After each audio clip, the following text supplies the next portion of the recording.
All right, so today we're going to be going over the ELAR section of the test, and we're going to be covering competencies 7, 8, and 10.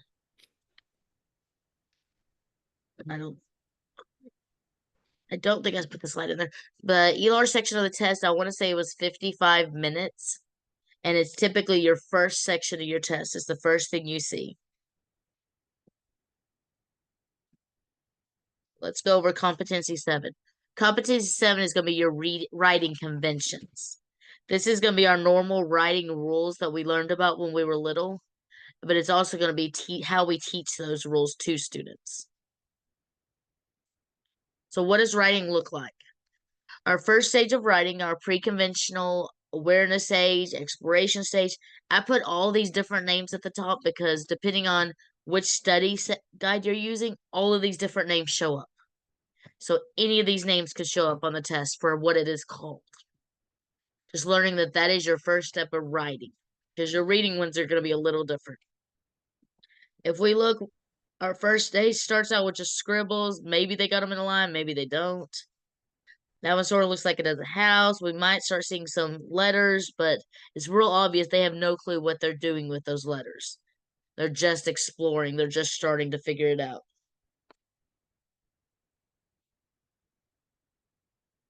This kind of stage is categorized by scribbling.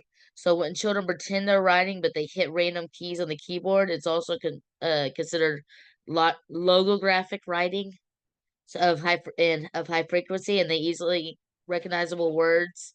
So maybe your child sees the Lego symbol or the McDonald's symbol or the Oreo symbol, and they're able to see that, and they know, oh, that word, that I can write that. That's McDonald's, and they don't realize it's actually not a word; it's just a symbol. But to them, that symbol is how they write the word. So we want to. All right. One of the things they suggest doing if your kid's using a keyboard at this stage to write is to turn on the key function. I don't know if you've ever accidentally turned that on your phone or anything, but what it does is every time you type something or touch something, it reads it out loud to you. So as annoying as that is to us, it actually helps our students because it's reading every single letter to them when they hit it, and they start learning those letter names. And they can start making that connection between the letter and the name when they want to scribble.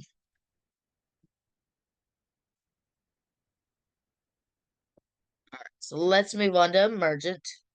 By now, students have started gaining an initial understanding of phonics, which is the correspondence between letter patterns, which are graphemes, and sounds, which are phonemes. Some of the words may have correct initial letters and a few other letters. Once again, we want to make sure we're setting that audio support on to help them continue learning those phonemes.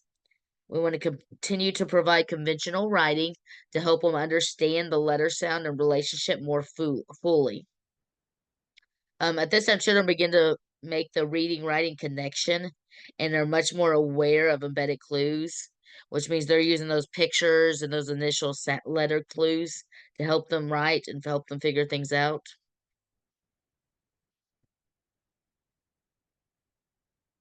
And you can see the progression of how they started out with just a string of letters, moved on to groups of letters, then they're able to sort of name their pictures, and then we move on to being able to copy them, environmental prints, things they see.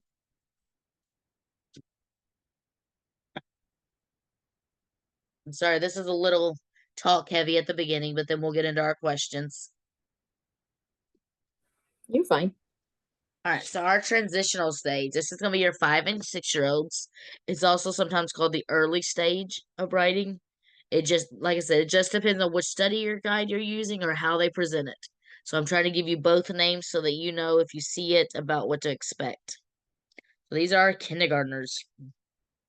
At this stage, there's usually a one-to-one relationship between letters and sounds represented in the writing. For example, the word people might be spelled P-E-P-L because they only hear those that specific sound letter. They don't know how to add in the extra missing letters yet. Even though children's writing has now reached a certain level where it may be able to be read by others, we still want to make sure we're giving them more writing time, more practice, so that they can start learning how to fill in those other letters and sounds. Children are going to learn through comparison that many letters have different sounds and that some of those are silent. The English language is really hard to learn sometimes because we have so many different rules for all the different letters. I never took phonics in school. That wasn't offered whenever I was at school, and this year I've been teaching it in one of my classes. And it has been the hardest thing ever for me to teach just because of the fact that some of that's all new to me. Like, I did not realize how many rules there was or how many different ways you can say the sound or the sound. So it's kind of been crazy just that for me to having to go through that for the first time and having never seen it before, how many different sounds the letters make. And I can see easily how our kids get confused because I get confused just trying to teach it sometimes. I'm having to look ahead and see, okay, what are my example words? Oh, okay, so that means it means this sound, just so I can figure out what I'm supposed to be teaching. Um, in this stage, we're going to notice that children are going to start to recognize punctuation, and maybe they might recognize capital letters. And we can see some of the examples that they give us of how they might do this on the screen.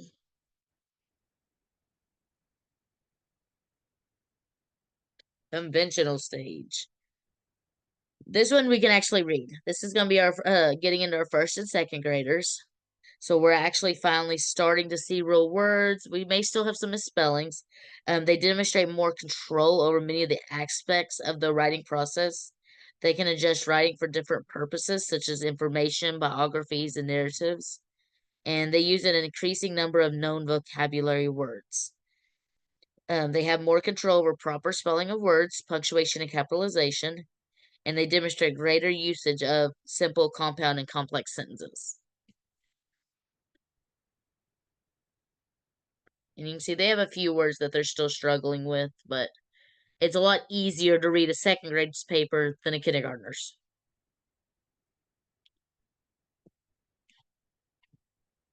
All right, let's get into our fluent writing.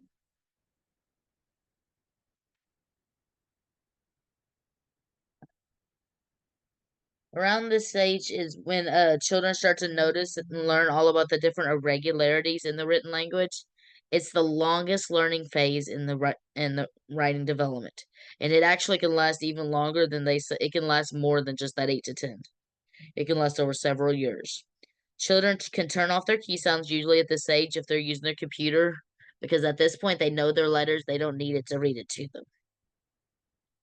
When children are able to spell more than 75% of the words correctly, and it makes sense to translate their writing in the adult text field, the teacher can start using these suggestions. They can have them write the misspelled words, and practice. And I'm not gonna say copy those words, but they can find words that don't look right, because at this time they're starting to read more, and they can say, "Hey, this doesn't look right," and they can start trying to figure out why that word doesn't look right and figure out how the sounds can be translated correctly. At this point, we're also reminding them to use correct punctuation and capital letters, because at this point they've learned it. Let's move on to the signs of spelling development. All right, spelling development is a little differently than writing development. I think that's what makes this section of the test to me the most confusing, is because you have so many different developments. Because we're gonna have our writing development, we have our spelling development, but we also have our reading development. So we have lots of different developments that we have to learn and how they're set up. So the spelling development unfolds in a predictable order. Um, it's one of those logical things you just have to think through if you don't have it memorized. Students are going to move from pre-communicative. This means that they can't communicate it at all yet. They're not there yet to sound words out. Then we get our semi-phonetic, phonetic, transitional, and then our conventional spelling development.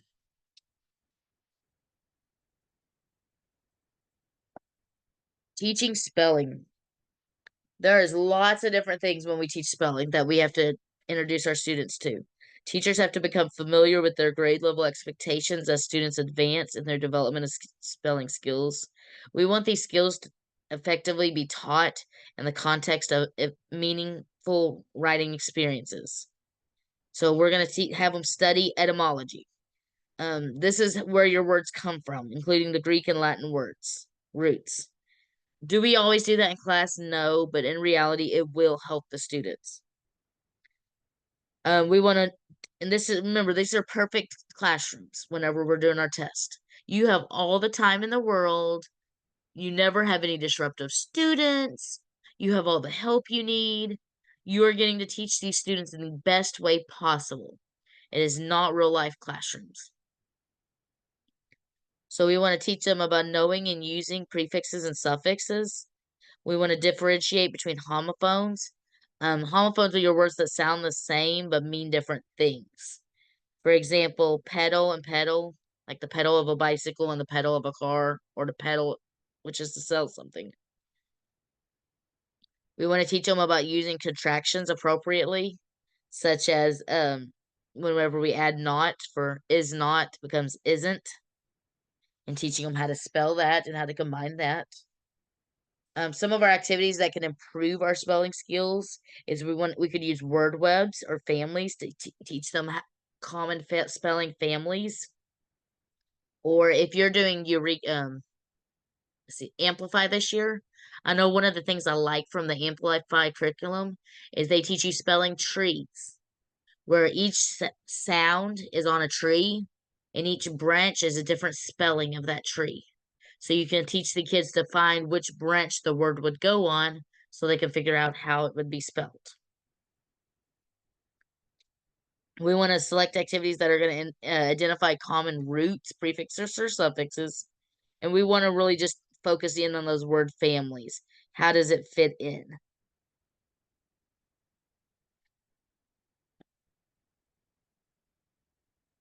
All right, so let's do some questions because I'm tired of hearing myself talk. In what stage of children's writing development do they first realize that meanings are expressed with written symbols? What do y'all think? Anything I want to highlight? Any answer choices we don't like?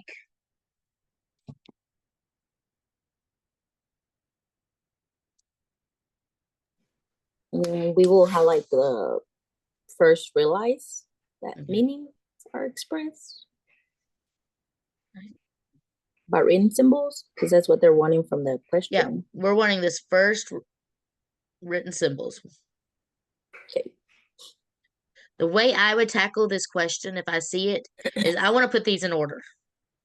Before I even try to figure out which one they want, let's put these in order, because that way whenever we can easily say, "Oh, wait, that's this one. This one's first." Okay? So what's our first stage over here? What do we do first? The scribbling and drawing stage. Okay. What would be our second stage?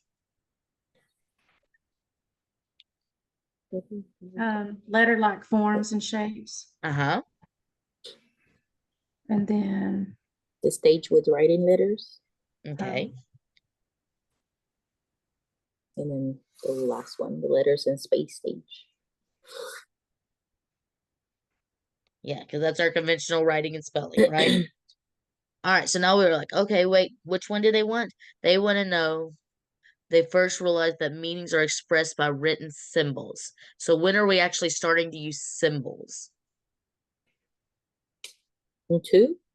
Yeah, it's our second stage, when they're starting to use those letter-like forms and shapes. Whenever you see one of the questions like this where you're having to pick out one of the stages, my first suggestion is to put them in order.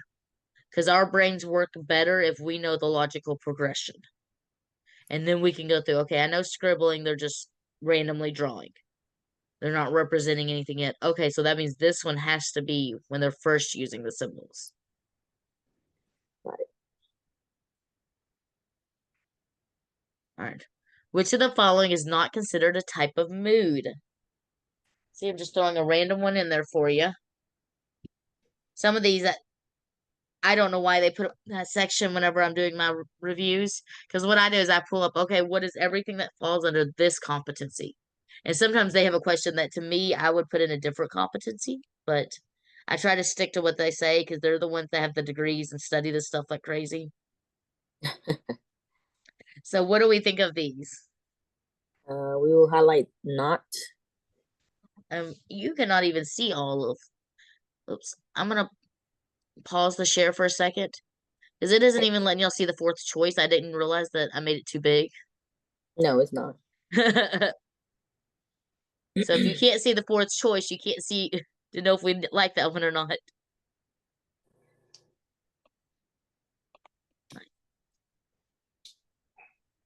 Sorry, guys. I don't know why I didn't even realize it cut it off whenever I did it. There.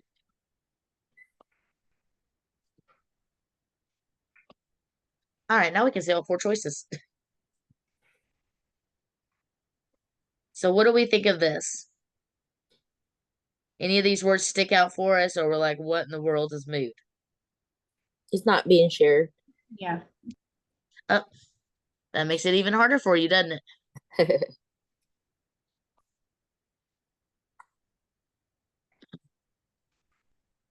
I think I have to close the sharing in order to reshare it.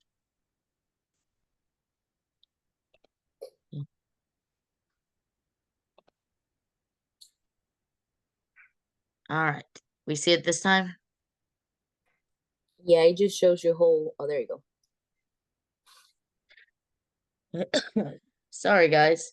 It's too No, early in the morning. so we can just highlight not and then type of mood. Okay.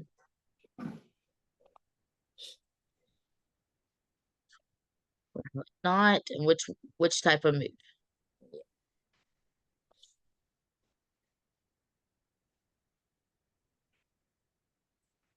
All right. What do we know about any of these?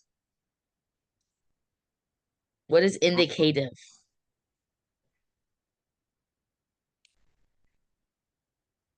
I'm not real sure. I ain't seen this one. Hey, that's okay. That's why we do some of these, because I'm like, if we see this on the test, Isn't the last one like joining or something like that? Congenitive?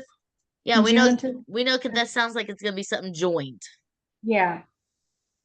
So indicative mood is a fact mood. It depends. It's the one we use the most. It states, asks, or derives or denies a fact.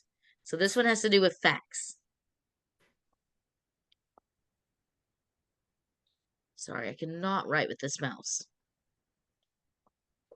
I wish it would let me have the type feature whenever I'm trying to write on the screen, but all I get to do is the mouse drawing. But that's okay. We'll get through.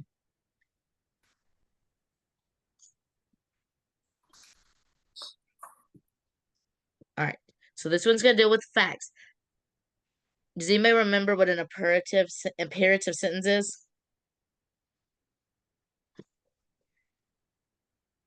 It sounds familiar, but no. Hey, that's okay. Like I said, this is stuff you probably learned in elementary and you've never needed it since then.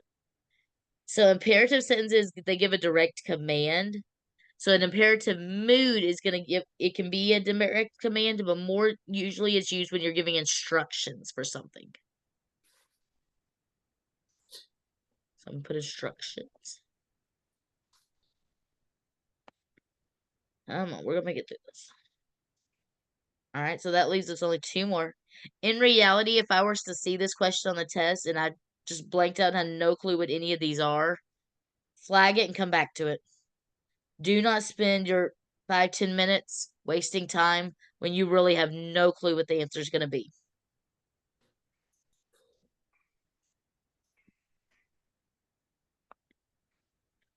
All right, subjunctive. This is more used for hypothetical scenarios like wishes, suggestions.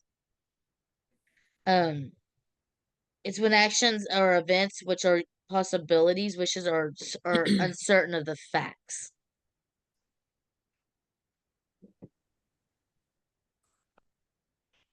I'm gonna put wish or fake.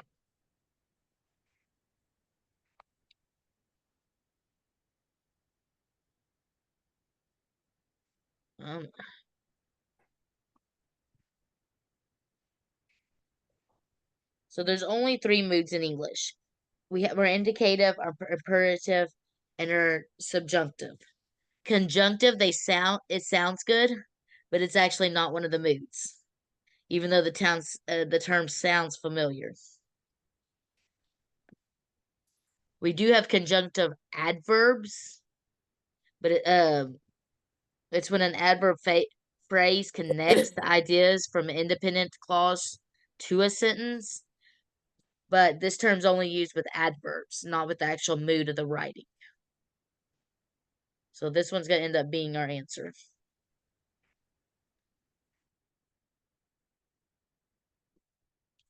So, speaking of adverbs, so in general, adverbs may modify all of the following except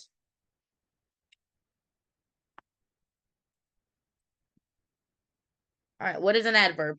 Do we remember?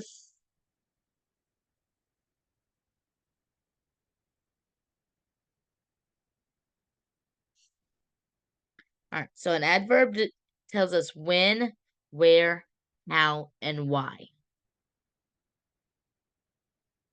With our younger kids, a lot of times we teach them look for the ly, because that's one of the big hints for finding their adverbs on a lot of common adverbs. Like I run swiftly.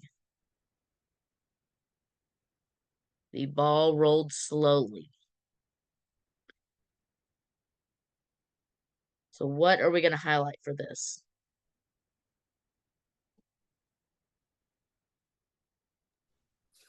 Adverbs?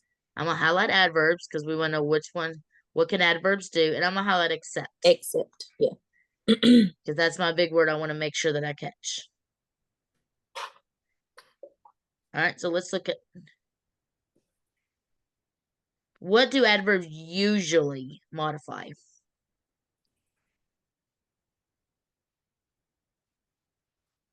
Your they describe a noun. Actually, it's our adjectives that describe nouns. Okay. they modify verbs. Typically, they modify verbs. That is the most common place we see them. So, for example, like I said, I run quickly. Quickly would be our adverb because it's modifying the verb. Okay? So we know they're going to modify verbs. How about another adverb?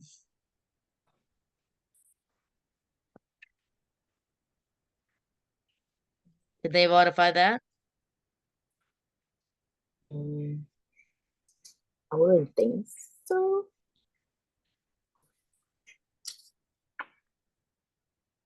How about the guide spoke extremely slow? In that one, the slow would be our adverb because that's how the guide spoke. I'm going to write this down so we have it. The guide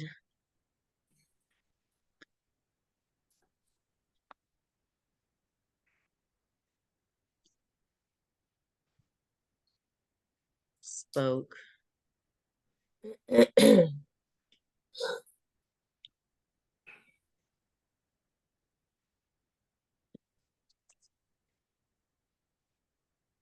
it doesn't have a text option.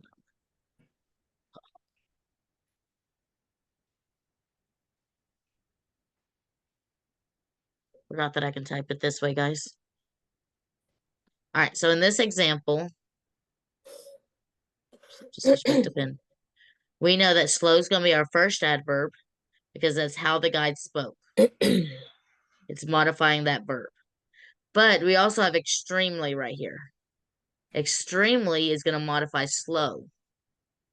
So in that case, it is actually modifying the adverb. So So it is. So an adverb can modify an adverb. Another. All right. Can it modify an adjective?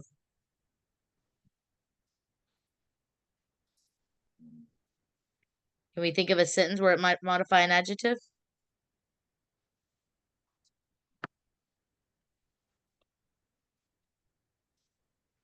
I'm going to change this color because I cannot read that color. How about it was a fiercely competitive, see if I can spell competitive. game.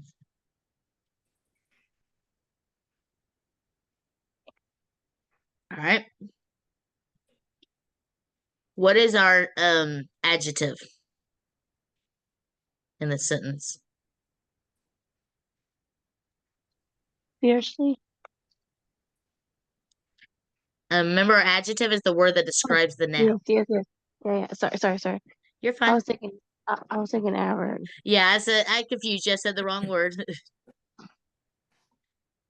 So competitive is going to be our adjective because it describes the game. But if we look fiercely, oops, back to my pen. Fiercely is describing competitive. So this is our adverb actually describing our adjective.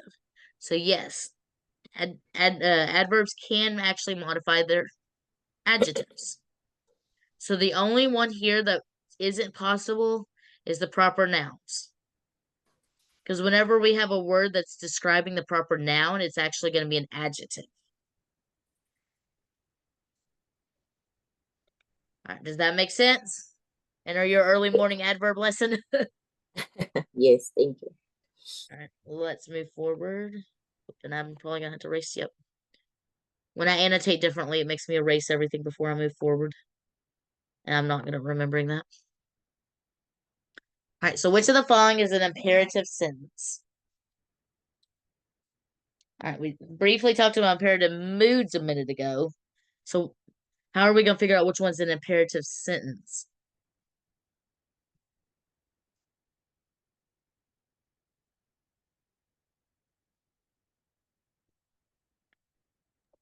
I would say the cookies need to cook for a few more minutes. Why are we choosing that one? Because we talked about the what that means is instructions. For an imperative Did I- mood, it can mean instructions. For imperative Okay. sentence, we're going to go a little different.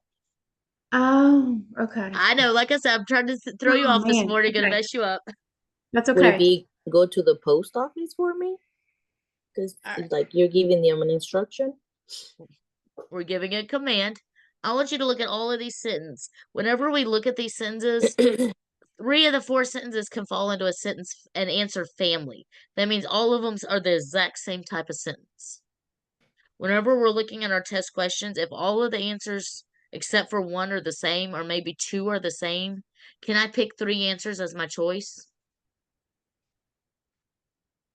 No, you have No, to. of course not. Since all 3 of these are the same, or if 2 of them were the same, I would have to mark them off because we can't have multiple answers on the test. So that's going to say go to the post office on this one is the only one left. So whenever we're looking at imperative statements, we're looking for ones where the subject is understood. Let me type this in so y'all have it. Ooh, if I can spell.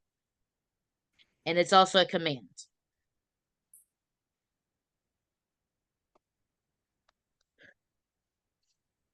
So for this one, go to the post office would definitely be our choice. It's the only one where the subject is understood and it's a command. All right, let me clear this so we can move forward.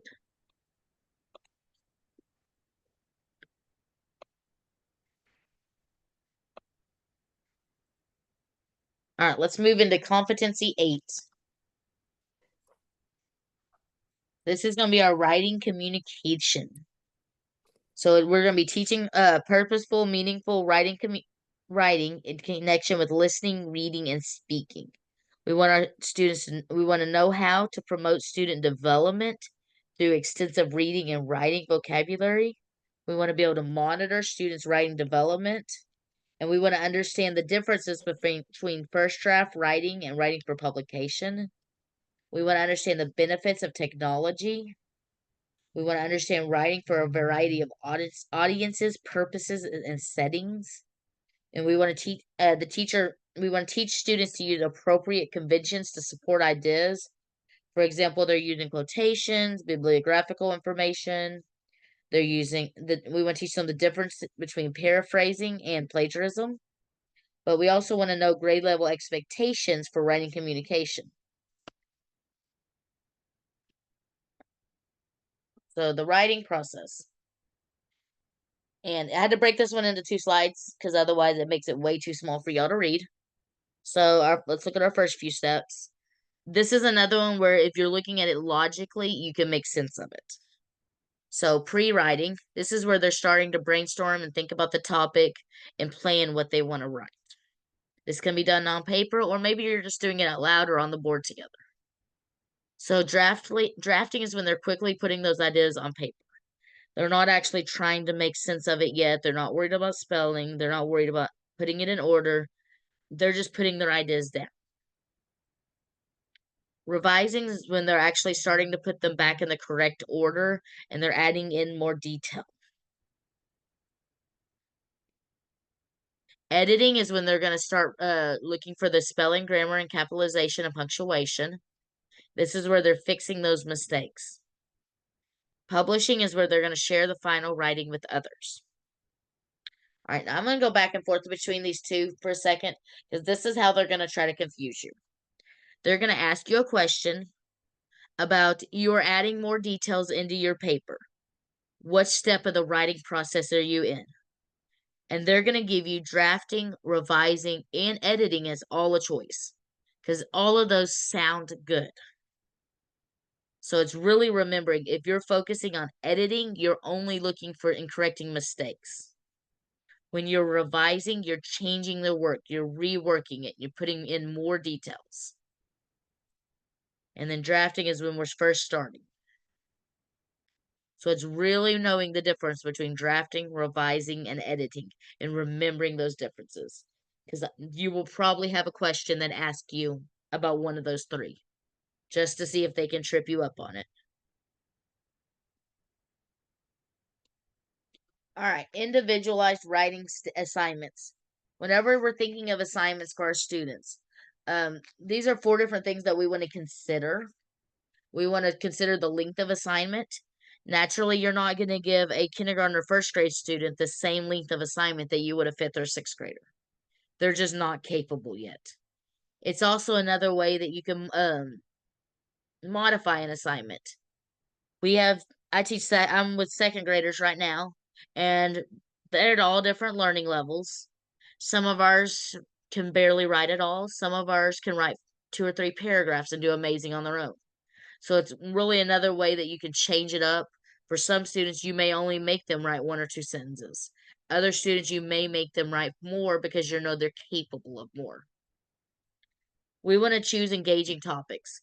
You want to make sure that you're choosing things that are going to interest the students because they're going to be more willing to write if it's something that they can at least connect. They can at least connect with. Student journals, we want to get them writing. Well, as much as you can, if it's possible, you want them writing every single day. Even if it's only for 5 or 10 minutes, the more they write, the better writers they're going to become, the better readers they're going to become. Whenever you're writing, you're not going to judge everything every single time. Usually, whatever you want to do is you want to start assessing specific skills one at a time. For example, this time you're only looking to see if they're getting that subject-verb agreement. Can they do that step of it? Okay, this time we've been talking about verb tenses. So I'm going to see if you're using the correct verb tense. Maybe next time I'm looking to see if you're adding in those adjectives to make your writing better. Nicole, will you shut the door, baby? So each time you're assessing a different skill to see if they've learned it. Don't overwhelm yourself or them by trying to judge everything at one time. All right, so some different types of writing. And I tried to put as much information on these slides and get the best graphics I could so you have it all in one place. Because to me, that's easier because then you can take your screenshot or do what you need to so you have it. All right, so our different types of writing. We have informative, which is the tell me something. This is where we're just stating facts, telling them all about something. You're just teaching the writer. Your narrative is where everyone has a story. This is your point of view. It can be real or imaginary. It's going to have characters, settings, and it's going to use a lot of imagery. Argumentative is we're trying to get them to persuade us of something. And it talks about different ways that you can try to convince others by using reasons, examples, and facts, and the different things that it should have in it. All right, author's purpose. This is something we start teaching them. I like this visual because this is the way most schools teach it, is we teach it as pie. So for their author's purpose, are they persuading you? Are you informing someone? Or are you trying to entertain someone? So what are you, what is the author trying to do when they wrote this book or commercial or whatever they wrote? All right, so let's get into some questions. Oh, I'm sorry, not questions. Writing feedback. Whenever we're starting to teach students about their writing, now they've wrote something, they've turned it in. For example, we just finished writing a how-to paper on how to eat an Oreo. So what we're going to do with our students now that they finish their papers is we set up a writing conference with each student where we sit down. We've already used our rubric and went over it, and we're going to start talking to the student about what they did well. So we want to start with that positive feedback, but we're also going to pick a main focus for improvement. For example, maybe they didn't use those transition words between each step. So I'm going to figure out what do they need to improve on the most so that I can share them. I'm not going to nitpick. I'm not going to, hey, you misspelled these words. Your writing didn't go all the way to the left side of the paper every time. I'm only going to focus in on this main area, not pick every single thing they did wrong, because we don't want to beat them in the ground. We don't want somebody doing that to us. We're not going to do it to them. We're also going to provide them an effective example. So we're going to, we showed them at the beginning, but we're going to show them again. This is what we want to do. This is how we could have done it to have it better. So that way when they write next time, they remember how it could be done. All right. So which of the basic elements of the writing process should be completed before the first draft is written? So what do I want to do first when I see this question? You can highlight completed Okay. elements of writing or elements. So we know these are elements of the writing process, so it's completed before the first draft. So we want to know which step is before the first draft. So if it were me, I'm going to put them in order. Because to me, that's the easiest way, is let's put them in order, figure out what comes first, second, third, and fourth. So pre-writing will be first. Yeah, we know pre-writing's going to come first. What's going to come second? Revising, Revising. No, yeah, revising. Yeah. editing, and then conferencing. Like I said, they throw different words out there just to see how well you're paying attention. All right. So, yes, pre-writing. So which one's going to come before our draft? Pre-writing. Pre-writing. This is going to be our correct answer.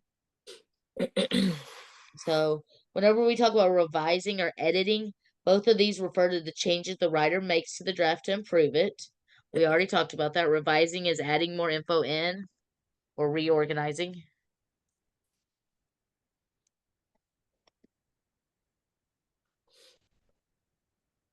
And then we talked about editing is fixing the mistakes.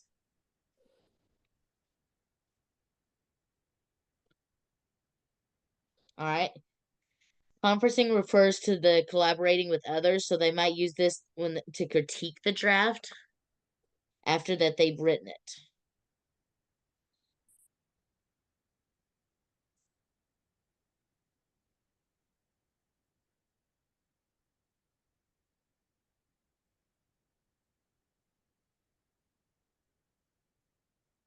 Hopefully I'm spelling these words at least close to right.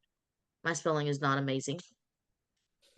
All right, so since B, C, and D are meant to help a writer improve a draft, they can't be done before the draft is written, obviously. So this is the only one that can be done before the draft is written. All right, so let's erase all of that so we can move on. Come on, let me move on. All right, so let's look at our next one. Arthur writes a paper. One classmate identifies ideas and words that resonated with her when she reads it. Another describes how reading the paper changed his thinking. A third asks Arthur some questions about what he meant by certain statements in the paper. A fourth suggests a portion of the paper that needs more supporting information. This description is most likely typical of which of the following? Portfolio assessment, holistic scoring, scoring rubric, or peer review. Anything we want to highlight? Anything? What are we thinking for this question? I would highlight one classmate.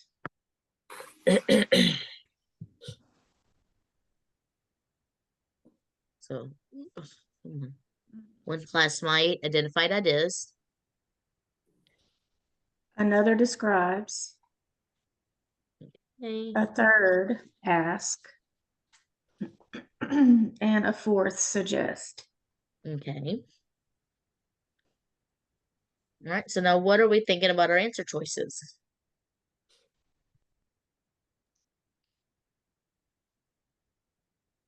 I'm thinking peer review since each of them are asking or yeah, peer review, I would say. Okay. So you think that one looks our best. Does everybody agree? It's between that one and the portal, well, because they're assessing as well the portfolio. Okay. So let's look at what in a portfolio assessment. This is when and I'll type it in just so you have the information on the screen. Since I figured out how to let it type. So this is when a teacher collects the finished work over time. Okay. So we're saving their samples. Now, this is an authentic assessment. It uses richer, more multidimensional. I know we use this a lot with some of our SPED students or some of the students that struggle. We'll save their work to see how they're making progress. So even if they're not meeting a certain standard, we want to be able to prove that they're at least making progress towards that standard. But I know you'll use it in your gen ed classrooms for the same reason, to be able to show that a student's making progress or to be able to show how much they've grown. All right, how about a holistic scoring? Do we remember what that one is? No, I don't. That's okay. Hey, I'm not gonna lie. Some of these, whenever I first set it up, I had to look up so I would know, so that way I could explain it correctly. So this is when we're scoring a piece of writing for overall quality. So you're evaluating the general elements, such as, is it focused? Is it organized? Did they support whatever they were trying to set their main idea? Did they use standard conventions of spelling and punctuation? So this is going to be more of scoring a piece of writing for overall quality.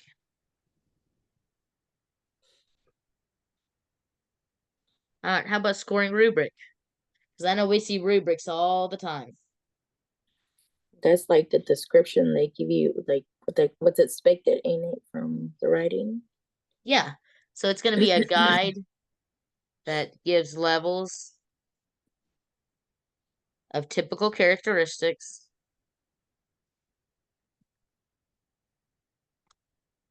in a piece of writing.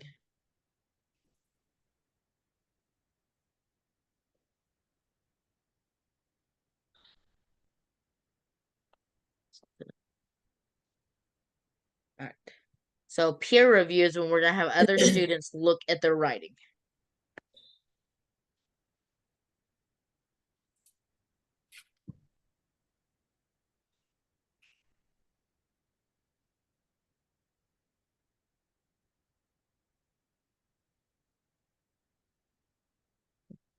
There we go. So when we look at the definitions, because this is really just, did you know the definitions of each of those words? But we were able to make a pretty good guess that because this one says peer, and it talks about all these different peers reviewing it or looking over it, we were able to guess and get the right answer that yes, it is the peer review on this one. I just wanted to go over the definitions for the other ones just in case you didn't remember them, so you'd have them. drawings.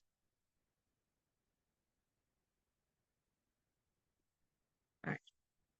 A teacher designs lessons for the upcoming week. During the part of the week, the teacher is going to divide the class into 2 sections. While one group is working independently on their projects, the other group will sit in a circle. The teacher has broken up a story into several sections, and each student will read a section aloud. The teacher will note for her records how many errors a student makes, and she will also administer a brief verbal quiz to which the student will respond in writing. The combination of verbal and reading results and comprehension. So which one of these is an example of the, because I guess I'm missing the word. The combination of verbal and reading results and comprehension is, so which one of these is going to answer that question? So what do we want to highlight? What are we looking at?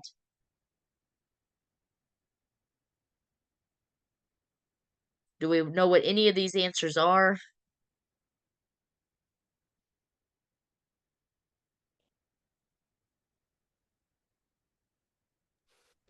Not really sure. Hey, that's okay. That's why we're doing this, right? Yes. Maybe the first part of the week.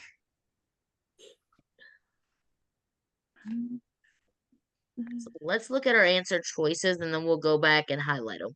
So whenever we think close style, I want you to think fill in the blank.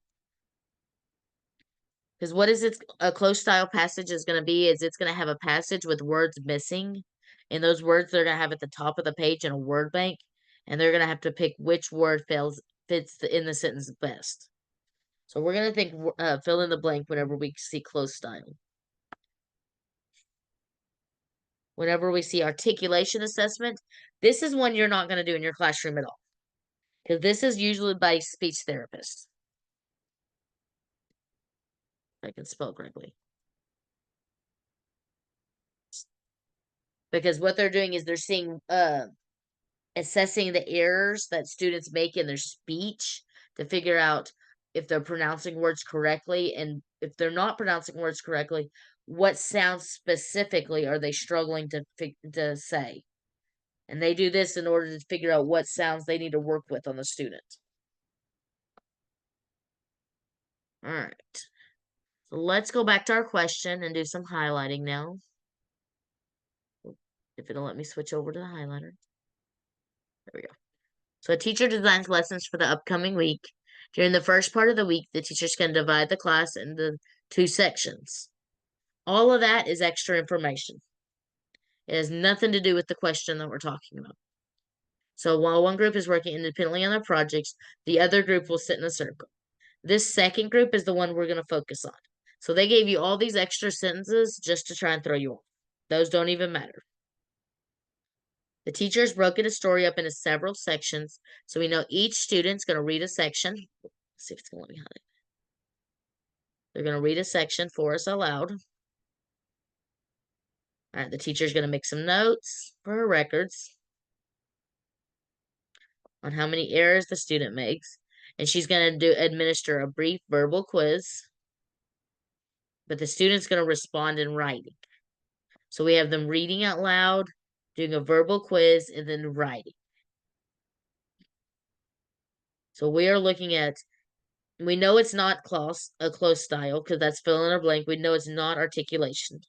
We know we can already eliminate both of those. So it really comes down to, are they doing a response form or are they doing an informal reading inventory? What do we remember about, or what do we think of those 2 choices if I've eliminated it down to those 2 now?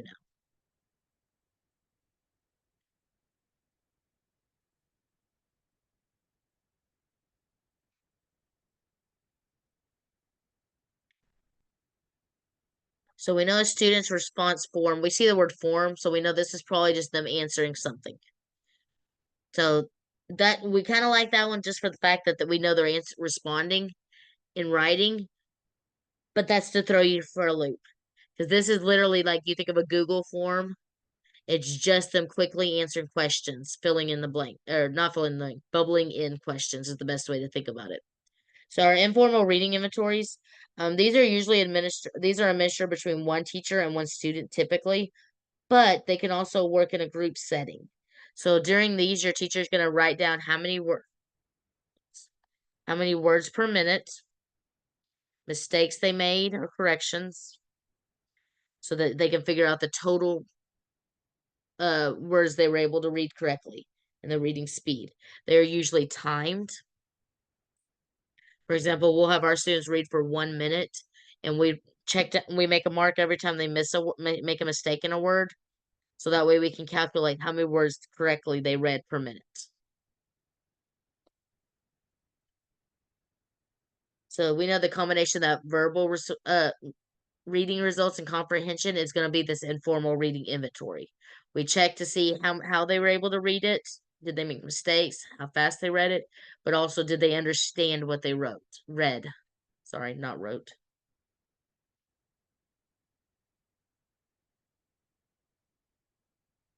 So it's going to be informal reading inventory. That makes sense. Do we have any questions on that? Because I know that was all terms that we don't see very often. It makes sense. Yeah, it makes sense. All right, so I'm going to clear all that so we can move forward. All right. I promise all my questions aren't that mean. So Joanne has brainstormed, created an outline, and completed research for a major term paper. Which of the following is the next step she should complete in the writing process? We can start by numbering our answer choices. Yes, let's see. Where are we at? Like where So what is going to go first? the drafting, Okay. then the editing, or and then the proofreading, and then publishing. This one's a little tricky, isn't it? All right, so we know that editing and proofreading occurred during our drafting because we're going to do those to the rough draft before we move on to the final draft. So let's look at and see what they were asking for in our question. Like I said, this one was a little tricky just because of the way they worded it and the choices they gave us. So we know she's already brainstormed. She's already did her outline. She did her research. So we want to see what is she doing next. So we brainstormed, we outlined, which is where we talked about jotting down our notes, but not necessarily in order. Because apparently she's doing some kind of research paper. She's already found all the information that she wants to put into it. Has she wrote a paper yet?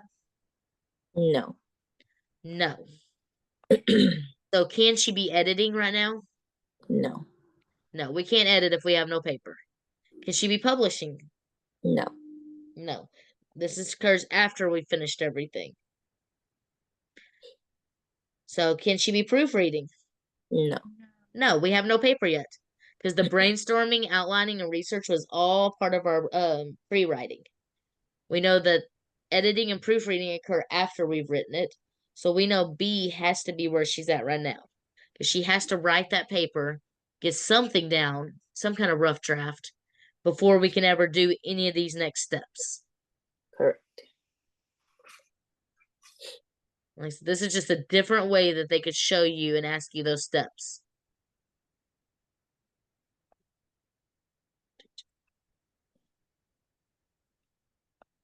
Right. Which of these accurately reflects a research-based strategy for writing instruction? So we know we want research-based. We're talking about writing instruction. All right, so let's look at our choices and see what we think. Brainstorming is a technique too open-ended for students planning writing. What do we think of that choice?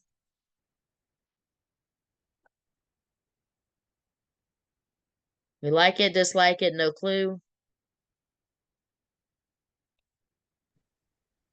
Maybe no.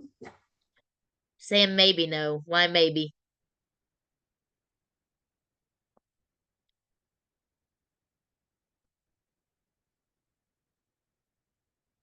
This one's saying research tells us pretty much that we shouldn't teach our kids to brainstorm. It's too open-ended. It's going to mess up their writing.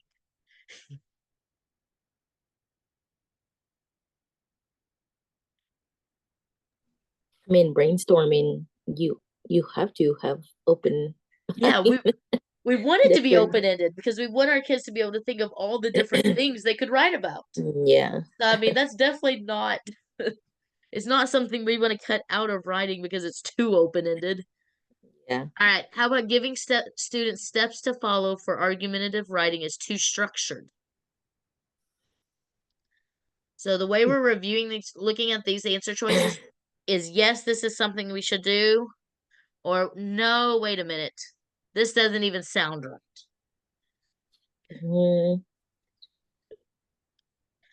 So whenever we're teaching it will argumentative not work. writing, It I'm will sorry, not work because, sorry, I go would ahead. think it will not work because argumentative, you're supposed to talk about it and, discuss. And if it's too structured, like, So when we're teaching argumentative writing, do we teach students steps to follow? Do we want them following specific steps? mm, When they're writing, maybe. So for example, if I'm I'm trying to think of something I can argue. I'm arguing that dogs should only be kept outside. They should never be allowed in the house. And that's what I want to do in my writing. So first, I need to present my case, right? I need to say this is what I'm wanting to argue. And then I need to be able to present evidence for why that's my argument, correct? yeah. So whenever we're teaching our students to write an argumentative writing, do we want to teach them the steps of this is what you need to say first, this is how you're going to argue second, next you're going to state your next point? Is that important for us to give them those steps? Well, yeah. Of course. They have to know how to put things in order. Yes. I'm sorry, I need to put X there. We can't just say just cause.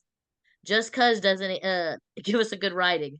We want it to be structured. We want them to be able to present a good case.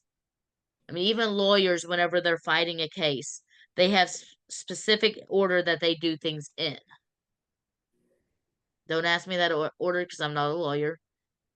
All I've done is watch some SVU. That doesn't teach me how to argue. All right, so let's look at our next one. Explicit instruction in planning, revision, and editing improves performance.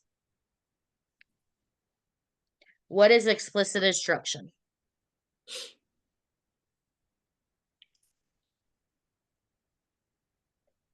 Like specific instruction? Yes. You're giving them specific, detailed instruction. This is where you're teaching your lesson. So do we want to so pretty much teaching lessons in planning, revision, and editing improves performance. If we're teaching them about these things, are they going to become better writers? Yes. Okay, it seems like, yeah, research would back that up. Mhm. Right. How about collaborative writing deprives students of independently practicing writing? What do we think about that one?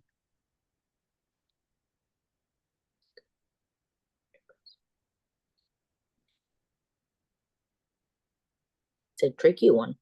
That's okay. That's why we're talking through each of our answer choices. Even if we find one we like, we're going to talk through all of them. All right, so let's think back to our kindergarten and first grade classes when they're first learning how to write papers. Because yes, our kindergartners and first grade do have to write little paragraphs sometimes. Their paper may only be 2 sentences, but it's still writing for them. And a lot of times with those, especially when we're introducing a new writing type, even in our upper grades, we do it together. So we are collaboratively writing. Does this mean we are doing this every single time we write? Of course not. But is that collaborative writing important? Yes. Yes. They need to know how to do it correctly before they can independently practice. So just because we're doing it together collaboratively, probably in the beginning, it's not going to deprive them of being able to do it later and practice later. You wrote papers when you were little with your teacher probably. That doesn't mean you can't independently write now. They didn't deprive you of being able to write now. So for this one, we would definitely pick this explicit instruction. Because we know if we're teaching our students, it's going to help them improve. Or it should be helping them improve. All right, so let's go. I think this is our last competency for today. Assessments. We've talked about assessments with every other subject. Obviously, we're going to talk about assessments in ELAR too. The assessment's going to be pretty same. We are going to dig a little deeper into it because I know I've only touched briefly into a lot of it. And I had it saved for today's lesson. So we have 3 different types of assessments. We have our diagnostic, formative, and summative. So diagnostic is going to be our first assessment you do in your lesson. This is going to be figuring out what is their prior learning, what do they already know. And based off this one, you're going to be able to set up your unit of learning. It's going to help you establish how much you need to teach and what you need to teach specifically. Usually before instruction, we do some kind of universal screener to gather data on all of our students. The purpose is typically to put the students into groups, such as our intervention groups. I know for the school I'm with, we use M-Class. And they do M-Class at the beginning, middle, and year. But we use that as their diagnostic exam in order to figure out which reading group we need to put them in. And so that we can figure out specifically what we need to be teaching them. Now, a diagnostic assessment, sometimes known as a pre-assessment, is used to identify the student's specific strengths and weaknesses. All right, so let's move into formative. These are going to be the ones that you do in your lessons. They're going to help form your lesson to make it better. So these informal assessments happen throughout instruction. While teachers do plan to informally assess their students during the instruction, a lot of these are flexible assessments that can be done through observations. So you might even have your students give you a thumbs up, thumbs down on a question, just so you can see which students are already got the information, which students you need to go over it some more with. Maybe everybody gives you a thumbs down and they were supposed to give you a thumbs up. So you know you need to reteach that part of the lesson. So a lot teachers may notice that students' facial expressions or comments during instruction to ascertain their understanding of the material. You don't have to necessarily do thumbs up, thumbs down. You may just notice that every student in your class is looking at you crazy. Like they have no clue what language you're speaking suddenly. They don't get what you're saying. Or you may notice that a lot of the students look bored. They've already got what you're saying, so now they're bored and starting to act up because they don't need any more information on it. So those are all different types of informal formative assessments that you can do. Let's see. They also may have you may also have your students record or display answers on a whiteboard so you can do a quick check. You also can have a formal assessment. That's a formative assessment. A formative assessment happens during and after instruction units. These are planned ahead of time and usually involve some type of set scoring guidelines. They include things like quizzes, tests, projects, writing assignments, and they're usually scored with some kind of scale or rubric.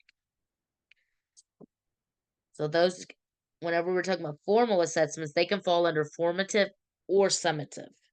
Because our formative assessments inform instruction towards the learning objective, while the summative assessment sums up the student's learning. It sums up their performance on the learning objective.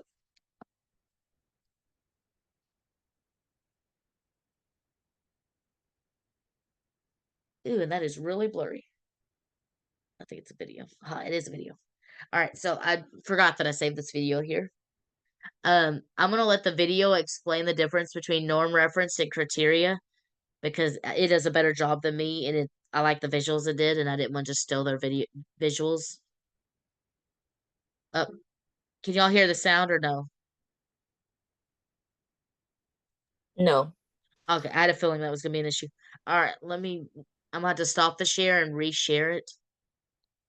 Share sound. See if I can just do it.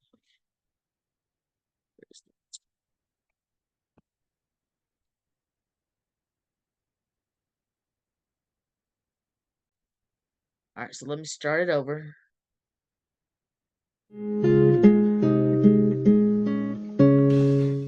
Hello and welcome to Teachings and Education.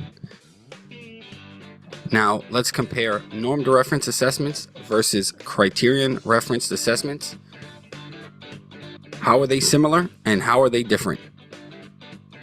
So what is the aim or purpose to norm referenced assessments? Well, they have a goal to rank students based on test achievement scores. On the other hand, what is the goal of criterion reference assessments? Their goal is to measure the skills and knowledge that a student has mastered. In norm reference assessments, scores are given as a rank and they are based on other student scores. Similar to a race where competitors are ranked for gold, silver, and bronze. With criterion reference assessments, student scores are usually given as a percentage. If a student gets all questions right, for example, that is 100%. Now, a norm reference test would differ from a criterion reference test in the number of students tested. Norm reference tests usually assess a large number of students. Criterion, on the other hand, usually assess a smaller number of students. Norm tests take a longer time to develop, and these tests take a longer period of time for the students to complete as well. Criterion reference tests are not as long as your norm reference tests. These tests usually last only about a class period. Normed assessments are developed on a larger scale compared to criterion. They're often developed on a state or national level, and criterion reference tests can be developed individually. They are mostly created by the classroom teacher. So right now I just want to say thank you for your time. Please like, please share, and most importantly, please subscribe to this channel. Thank you very much. All right, and whenever I post this on YouTube for y'all to be able to go back and look at, I do post the link up here somewhere, so that if you want to go to the actual video on YouTube, you can go to their video and see what other videos they have. Because I do want to make sure I give credit to other people's videos. Come on. Oh, if it'll let me go to the next slide. All right, so planning and adjusting reading instruction. So in order to successfully provide reading instruction, teachers, of course, have to plan their instruction. We want to use the state standards as a guide for both our learning objectives and the selection of instructional material. So we want to make sure our plans should consist of short-term and long-term goals, with the understanding that students who continue to struggle with their letter-sound relationship are not going to be able to decode successfully, so they're not going to read fluently. So we have to be able to make sure we're scaffolding and choosing goals that make sense for our students. A key element of planning and implementing effective reading instruction is the teacher's ability to analyze student learning in order to determine the effectiveness of their instruction. In other words, we have to be able to do assessments. We have to have constant ongoing assessments so we can see what are our students getting, what are they not getting, and we can be able to adjust our instruction accordingly. The instructional methods that need to adjust in real time in order to better meet the needs of the class. You don't want to teach a whole week's worth of lessons if your kids never got day one. We just started and I know it's not reading, but in our math class, we introduced the other day graphs.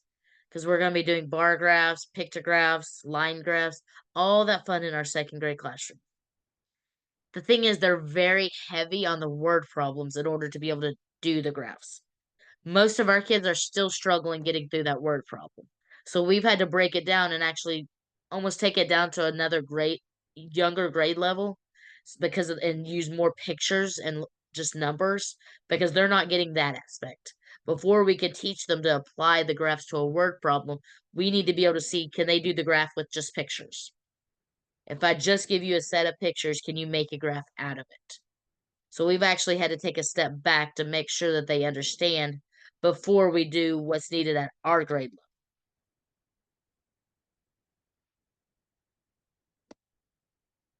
level. All right, communicating results. Whenever we're talking about the results of assessment, we always want to make sure we include what was assessed, what specific skills were you looking at when you were assessing that student. Why did you assess it? Why are those skills important? Why do they need to know that specific sound? For example, if you're doing a sound, why do we have to assess that? Why is that important for them to learn? How was it assessed? What did you do in order to assess them? Did you just do a running record? Did you do some kind of informal reading assessment? How did you assess the skill that you were looking at?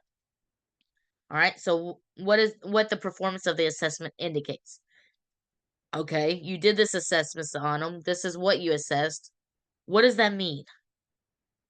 So the student got above 50% or got in the 50% level. Okay, what does that mean for that student? What do they need to work on now? What is going to be the next step that we work on? All right, running records. The running record is one type of assessment we do. And what it is you're going to keep a record of errors or miscues. Miscues is a word that they will use interchangeably on your test. And all a miscue is an error. It can be they skipped a word, they added a word, they read a word wrong. All of those are considered miscues. So a running record is keeping a record of those miscues as they're reading. And we do this in order to see if they're reading at the right level, but also to be able to monitor their reading and to make sure we can group them correctly together. There's 3 different reading levels that we look at whenever students are reading, and we're going to determine this by whenever we're doing those running records, how many words did they miss. So our independent level of text is going to be 95% accuracy. Instructional level is 90%. Frustrational level is below 90. All 3 of those numbers are important. You're going to want to write those down. You're going to want to save those because you're going to need to know those. If a student can read at 90%, 5% accuracy or better, then that means that you can hand them the book. They can read it on their own. That's the level that we want students reading on their own. They're making no more than 1 error in each 20 words, and they're understanding what they read. Instructional level. This is the level of text that you're going to read usually in a small group or with your teacher. They're able to get through it, but they're making more than 1 error in each 10 words. And for the most part, they're still understanding what they're reading. Whenever you talk about your frustrational level, this is a book that is too hard for the student.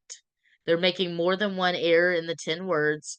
And at this point, because of how many errors they're making, they're starting to have trouble with their comprehension. They're not understanding what they read.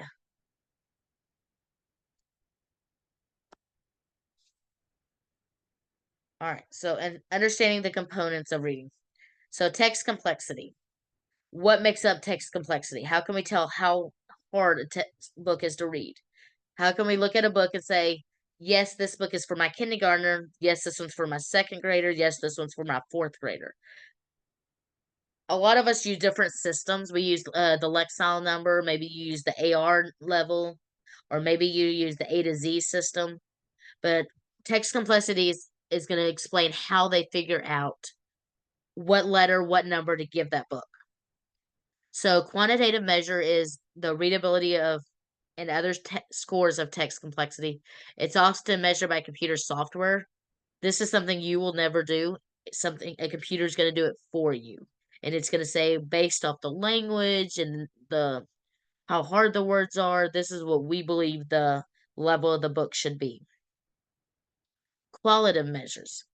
We know just because a student can read the words, sometimes those words are not at the right level for that student.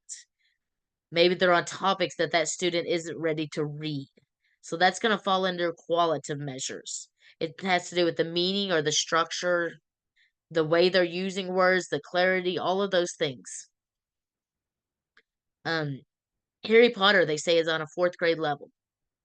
But most students are not ready to read Harry Potter.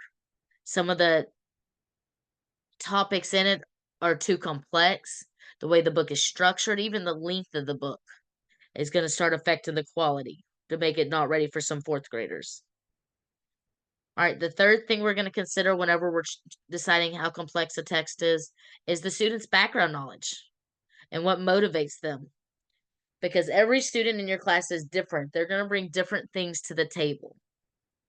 If it's a book about baseball, even though it's written on a second grade level, if your student is maybe new to the area and has never seen a baseball game, they may not be familiar with some of the jargon that's used in baseball.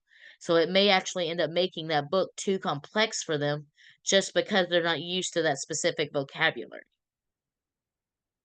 So this one's usually assigned by educators or people that know the kids to be able to determine if the book's good for them or not.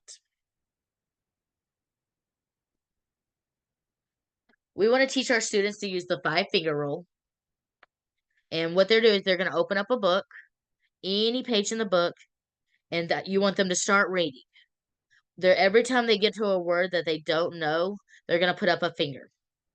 If they get to the bottom of the page, or if they get all 5 fingers up before they get to the bottom of the page, then that means that book is too hard.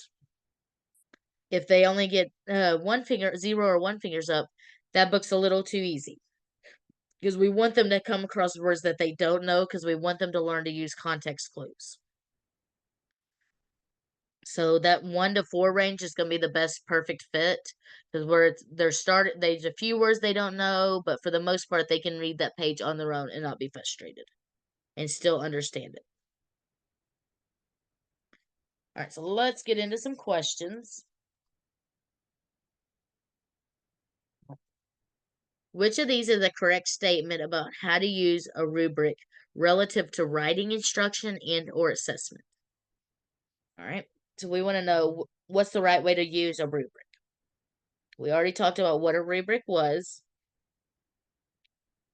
in one of our other slides. I'm going to highlight how to use a rubric. And then we're going to look at our answers and see what we think about each of them. Students should use a rubric as a guide in what and how to write. What do we think about that one? Like it, don't like it, not sure? I like it. I like it. Yeah, we kind of like that one. That sounds right. But let's look at our other choices just to make sure. The teacher should not explain the rubric to students in advance.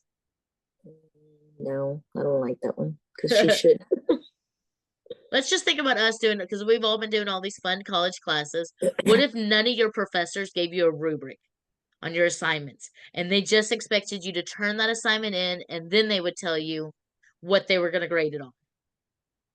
Because we do have some professors that don't really give you a rubric and they don't tell you exactly what they expect.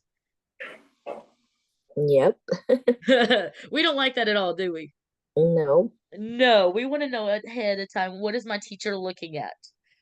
We want to explain it to our students so they know what we're expecting of them and what we're going to be looking for. Yes.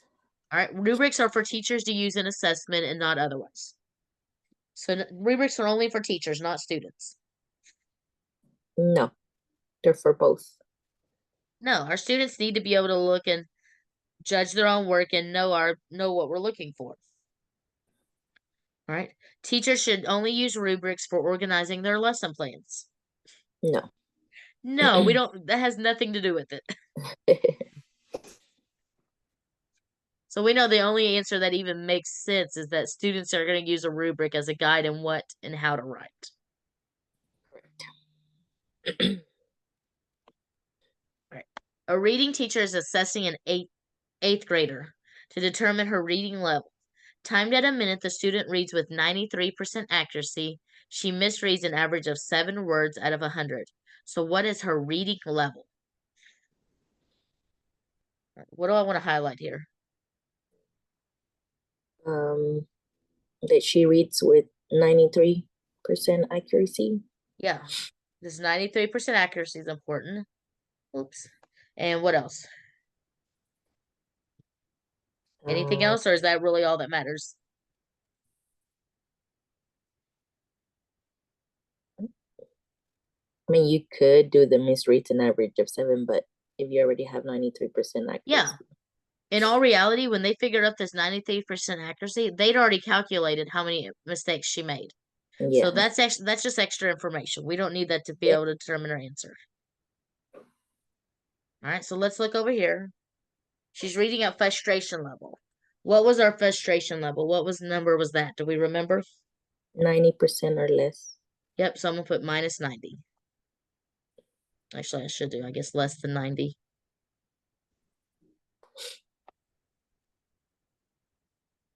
Reads. Oh, I think I did that backwards.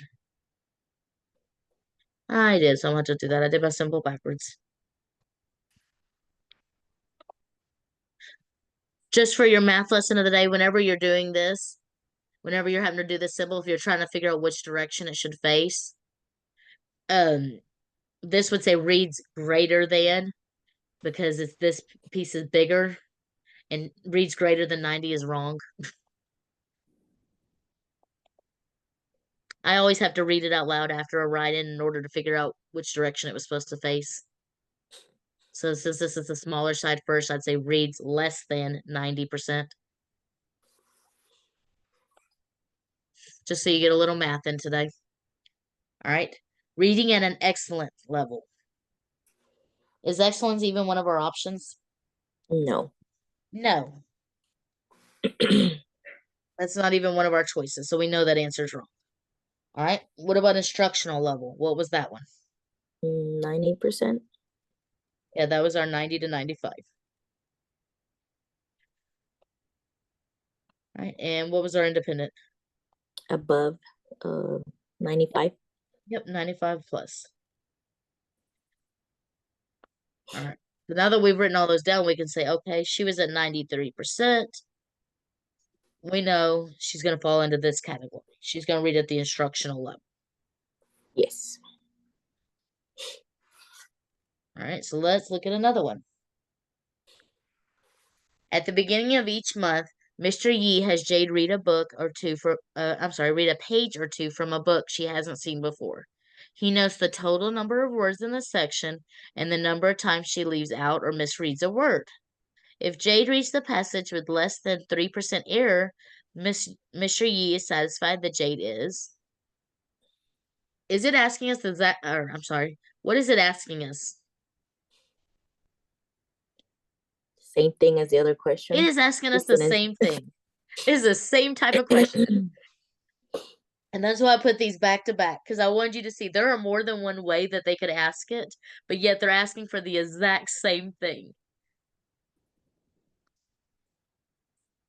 So we are looking at 3% error. So, sorry, change that back to pen. So we know she read at 97%. All right, so now let's look at our choices. She is reading with full comprehension. No. No. All right. Probably bored and should try a more difficult book. No. No. Reading at an independent level.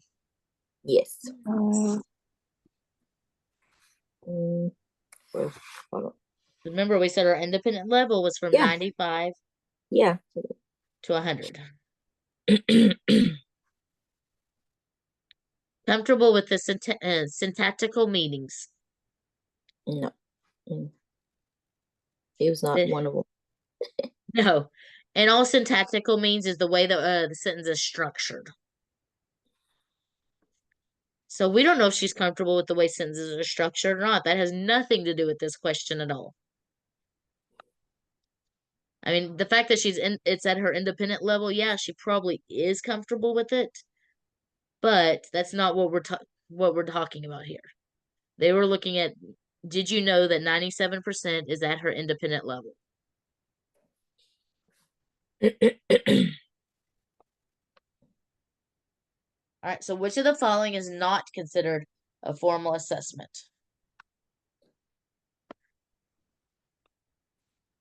First thing I'm going to do is highlight this not and formal. So what do we think of our answer choices here?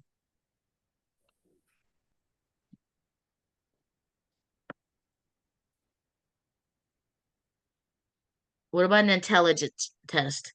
Is that formal or not or informal? I would think that's formal. Okay. How about a criterion-based assessment?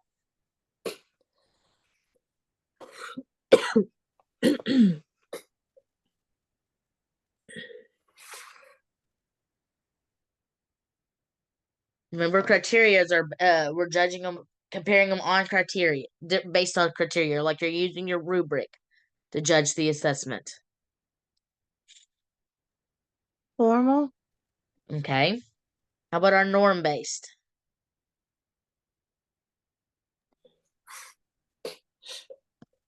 This way, we're giving them a percentage, like when they do their STAR exams. It has specific. It's based compared to others. Is this It's a formal? summative. But is it formal or informal? Well, yeah, it will be formal. Okay. How about a close test? That's informal. Because it's Mm-mm. a fill in the blank. Yep. Then we're thinking of like fill in the blank. So remember, informal tests are not driven by data. Instead, they use performance-driven tasks to guide the instruction and provide informal ratings about each student's progress. So this informal is going to include your running records, closed tests, reading inventories, portfolios, pretty much anything that you can do that doesn't have to officially be turned in somewhere is an easy way to think about it. Something the government's not controlling. This is more just for your classroom to see how your student's progressing. All right, I think that is the end for us today.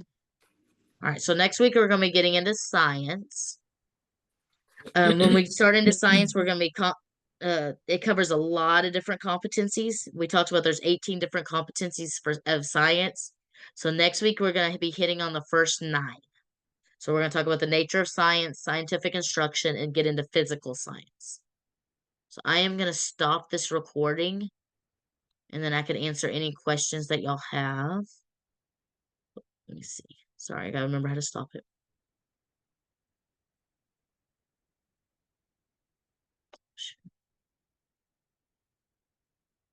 There it is.